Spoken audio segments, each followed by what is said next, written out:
થી બીજી જગ્યાએ જવું હોય તો આપણે પગપાળા કે સાયકલ, બળદગાડા કે ઊંટગાડા કે તેવી રીતે આપણે જઈ શકતા હતા. પરંતુ આજનો ઇલેક્ટ્રોનિક અને આધુનિક જમાનામાં એક સ્થળેથી બીજા સ્થળે જવા અથવા કોઈ પણ વસ્તુને પરિવહન માટે આપણે વાહનનો ઉપયોગ કરવો જ પડે છે. અને આ વાહન એટલે કે મોટા વાહનો જેમ કે બાઇક, ફોર વ્હીલર, મોટી ગાડી વગેરેની, અને એની માટે આપણે જો રોડ ઉપર આ વાહન આપણે લઈને ફરવું હોય તો તેનો માટે ડ્રાઇવિંગ લાયસન્સ જરૂરી છે.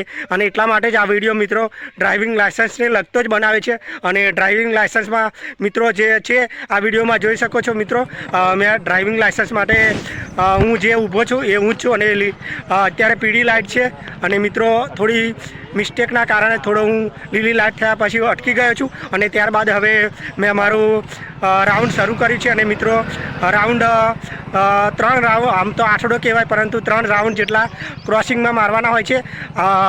બાઇકની પરીક્ષામાં કોઈ જગ્યાએ ઊભું રહેવાનું હોતું નથી, પરંતુ કાર અને મોટા જે વાહનો હોય છે એમાં પાર્કિંગ અને ઘણી બધી કઠિન પરીક્ષા હોય છે. આ વિડીયો છે બાઇકની પરીક્ષાને લગતો જ છે. મિત્રો બીજી વાત કરું તો ઓલરેડી મારું લાયસન્સ 2015માં મિત્રો મેં કાઢી હતું, પરંતુ મારું લાયસન્સ ગુમ થઈ ગયું હતું. એના કારણે મેં બીજી વાર પરીક્ષા આપી.